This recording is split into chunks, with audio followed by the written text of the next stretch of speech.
जय हिंद दोस्तों। न्यूज़ सच से सच तक में आप सभी का स्वागत है। और आपको बता दें, अभी हम लोग सिवान जिले के एक राजा सिंह महाविद्यालय में हैं।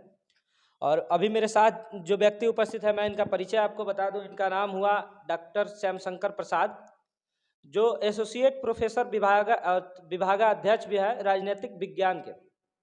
अभी राजा सिंह कॉलेज में कार्यरत है। तो इनसे हम तमाम मुद्दों पे बात करेंगे। सबसे पहले तो सर, स्वागत है हमारे चैनल में आपका। आपका भी स्वागत है, बहुत बहुत। सर, इनसे बात करने के लिए पहले मैं बता दूं कि सर, इससे पहले आप हिंदू धर्म हाँ, के बिल्कुल। थे हाँ हाँ। और आपने अपना धर्म परिवर्तन कर लिया। देखिए, लेकिन ये धर्म परिवर्तन आखिर आपने किया क्यों?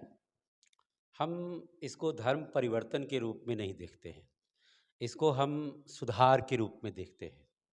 जो हमारे समाज में ये वर्ण व्यवस्था है, ब्राह्मण, क्षत्रिय, वैश्य, शूद्र, ये जो सामाजिक असमानता है, सामाजिक विषमता है, इससे बाहर निकलने का मुझे एकमात्र विकल्प दिखाई दिया, वो सिख धर्म में दिखाई दिया कि यहाँ पर कम से कम एकरूपता की बात है।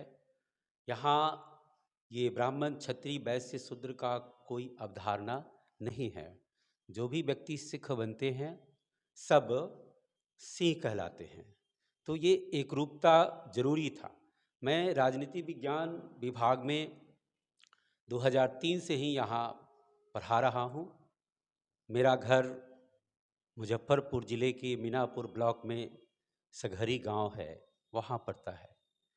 और 2003 से मैं राजनीति विज्ञान इस महाविद्यालय में पढ़ाते हुए ये मैंने अनुभव किया कि मैं बच्चों को पढ़ाता हूँ समानता का पाठ। समानता पढ़ना भी है, हमारे सिलेबस में है। उसमें समानता पर हम जब पढ़ाने चलते थे तो मुझे यह महसूस होता था कि मैं समानता की बात कर रहा हूँ और ख़ुद मैं जिस समाज से बिलोंग कर रहा हूँ, उस समाज में ये असमानता की अवधारणा है कि जन्म लेते ही किसी को ब्राह्मण, किसी को क्षत्रिय, किसी को वैश्य, किसी को शूद्र कहा जाता है। व्यक्ति को जीवन में आने के बाद वह अपने कर्मों से अच्छा या बुरा, छोटा या बड़ा, ऐसा वो हो सकता है। लेकिन जन्म लेने से पहले ही ये निर्धारित कर दिया गया, ये समाज में जो असमानता की बात है, ये मुझे स्वीकार नहीं हुआ। और मुझे इससे बाहर निकलने के लिए मेरा मन छटपटा रहा था। मुझे एकमात्र रास्ता दिखाई दिया सिख धर्म में, जो गुरु नानक की विचारधारा है और अन्य हमारे जो 10 गुरुदेव हैं, खास करके अंतिम गुरुदेव जो अ, गुरु गोविंद सिंह हुए, उन्होंने खालसा बनाई। और इस खालसा में सबों में एक समरूपता लाने की बात की गई और ये मुझे बहुत अ, पसंद आया। अच्छा, यानी कि सर, आपके हिसाब से आप समानता का जो हक था वो उधर आपको सही नहीं लग रहा था, तो आपने सिख धर्म को अपना लिया। क्या मतलब सुधार के यही एक विकल्प है कि सिख धर्म को अपना लीजिए? हाँ, ये बगैर ये परिवर्तन किए ऐसा संभव नहीं था कि हमारे समाज में ऐसी ये व्यवस्था बना दी गई है। हालांकि पूर्वजों ने जो समाज बनाया उसमें ऐसी बात नहीं थी। लोगों को कर्म के अनुसार उसका वर्ण निर्धारित होता था, लेकिन कालांतर में यह व्यवस्था जन्म के अनुसार निर्धारित होने लगी। और हमारे समाज में आप कुछ भी कर लीजिए, आप पढ़ लिख करके डॉक्टर बन जाइए, इंजीनियर बन जाइए, मंत्री बन जाइए, प्रधानमंत्री बन जाइए, लेकिन ये जाति और वर्ण आप नहीं बदल सकते हैं। या यानी कि सर, आपके कहने का मतलब है कि जितने सारे हिंदू धर्म के लोग हैं, सारे लोग जो जो भी कमियां हैं अगर धर्म में, उसको दूर करने के लिए सारे लोग सिख धर्म को अपना लें। सिख धर्म वास्तव में हिंदू धर्म का सुधार है। ये कोई अलग से, सिख धर्म जो है कोई अलग से धर्म नहीं है। आपको मिलेगा कि सभी सिखों के नाम भी हिंदुओं के नाम जैसे होते हैं। जैसे यहाँ मोहन सिंह, सोहन सिंह है, वहाँ भी सोहन सिंह, मोहन सिंह ही मिलेंगे। जो त्यौहार है, जो भारतीय संस्कृति और अध्यात्म की जो बातें हैं, सारी बातें सिख धर्म अपने आप में समेटे हुआ है।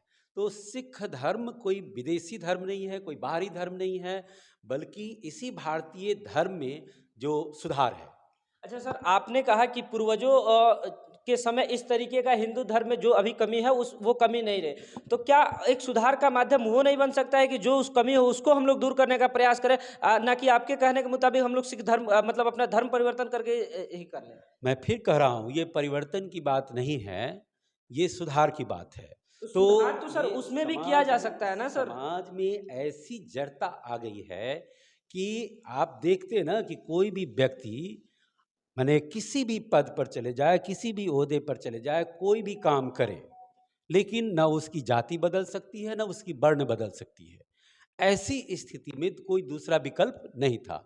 भीमराव अंबेडकर के समय भी यही स्थिति थी, और अंत में अंबेडकर भी पहले चाहते थे कि सिख ही बने, लेकिन उनका मास्टर तारा सिंह से कुछ थोड़ा सा व्यक्तिगत विवाद हुआ, जिसके बाद वो फिर बौद्ध धर्म की ओर प्रवृत्त हो गए।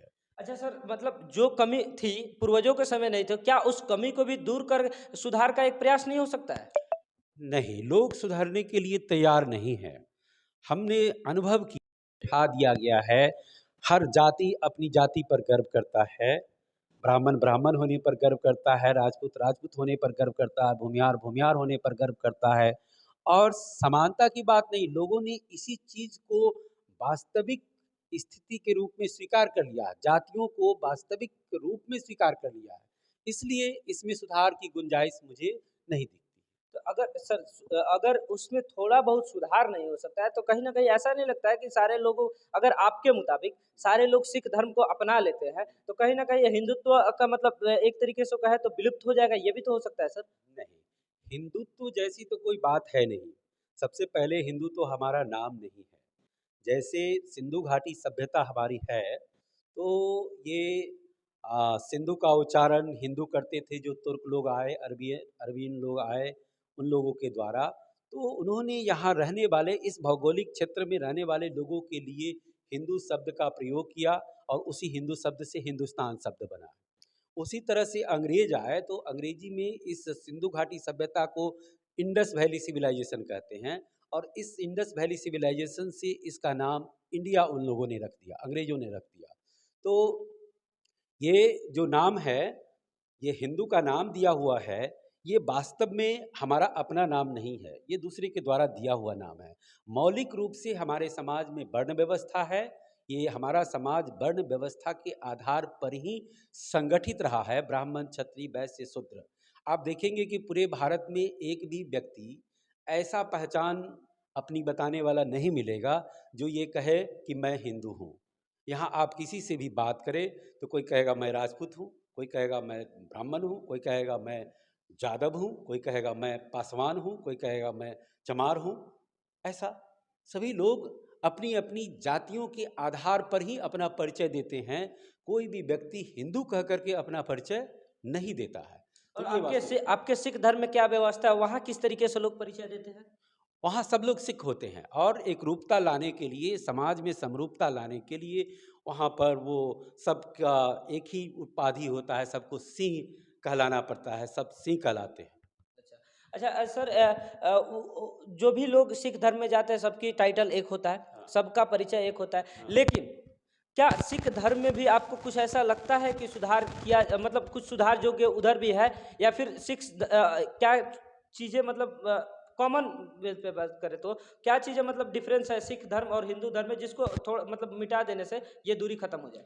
ये सिख धर्म में बेसिक रूप से ये कोशिश की गई है कि ये जो हमारे धर्म में जो वर्ण व्यवस्था रहा, और तरह तरह के अंधविश्वास में जो समाज को जकड़ा गया है ना, मूर्ति पूजा का, हमारे जो आप राजा राम मोहन राय की बात करेंगे, राजा राम मोहन राय जिन्हें हम जानते हैं कि आधुनिक भारत के वे निर्माता थे, जिन्होंने सती प्रथा के खिलाफ आंदोलन चलाया, विधवा विवाह, ये बाल विवाह, इन सब चीज़ों को रोकने के लिए, विधवा विवाह की स्वीकृति के लिए, तो उनको आधुनिक भारत का निर्माता कहा जाता है। और उन्होंने मूर्ति पूजा कहा कि मूर्ति पूजा ना करने के लिए।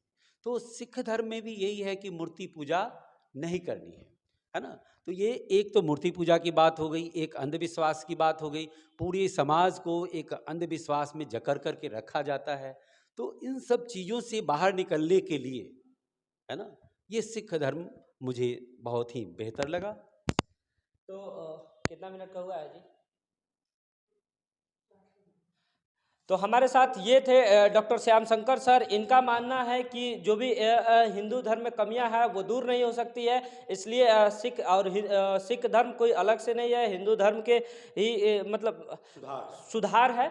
तो ये इनका मानना है। हालांकि मेरा मानना है कि अगर ये कह रहे हैं कि पूर्वजों के समय में ये कुव्यवस्था नहीं थी तो उसको दूर करने का प्रयास किया जाए, और अगर प्रयास किया जाए तो कुछ भी कठिन नहीं होता, हर चीज़ का सॉल्यूशन हो सकता है। बल्कि आपका क्या राय है कमेंट करके जरूर बताइएगा। वीडियो का अंत में सिर्फ और सिर्फ एक ही शब्द बोलेंगे, जय हिंद।